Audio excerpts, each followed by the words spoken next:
Hi dears, ഞാൻ പ്രീത. അപ്പോൾ ഇന്ന് ഞാൻ ഉണ്ടാക്കുന്നത് ഒരു മാങ്ങ പച്ചടിയാണ്. ഇതുപോലെ ഇത്തിരി പഴുത്ത മാങ്ങ, ഇത് അത്യാവശ്യം പുളിയുണ്ട്.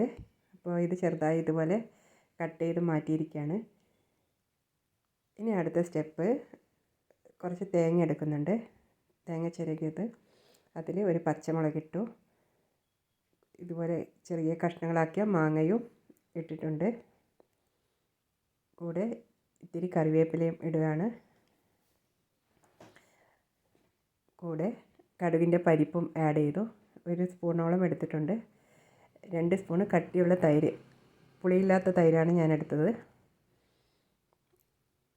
ആവശ്യത്തിന് ഉപ്പ്, ആവശ്യത്തിന് പഞ്ചസാരയും ആഡ് ചെയ്യുന്നുണ്ട്. ഇത്തിരി പുളിയുള്ളത് കൊണ്ടാണ് പഞ്ചസാര ആഡ് ചെയ്യുന്നത്.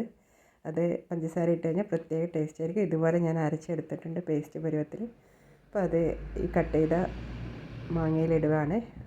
നന്നായി മിക്സ് ചെയ്യുക. 2 സ്പൂണ് വെള്ളവും ഞാൻ ആഡ് ചെയ്യുന്നുണ്ട്.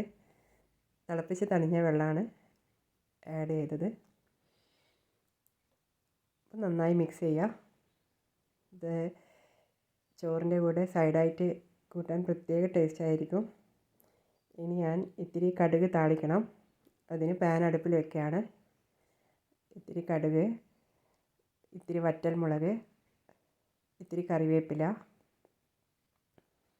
ഒക്കെ ആഡ് ചെയ്ത് ഇതിലൊഴിക്കുകയാണ്.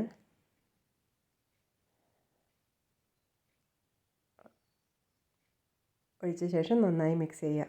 അപ്പോൾ വളരെ എളുപ്പത്തിൽ പെട്ടെന്ന് ഉണ്ടാക്കിയെടുക്കാൻ പറ്റുന്ന ഒരു മാങ്ങാ പച്ചടി റെഡി ആയിട്ടുണ്ട്. ഇത് ചോറിൻ്റെ കൂടെ സൈഡായിട്ട് കൂട്ടാൻ പ്രത്യേക ടേസ്റ്റ് ആയിരിക്കും. നല്ല ടേസ്റ്റാണ്. ഇതുവരെ ട്രൈ ചെയ്യാത്തവരൊന്ന് ട്രൈ ചെയ്ത് നോക്കൂ. അപ്പോൾ ഇന്നത്തെ വീഡിയോ ഇത്രമാത്രം. Okay, by.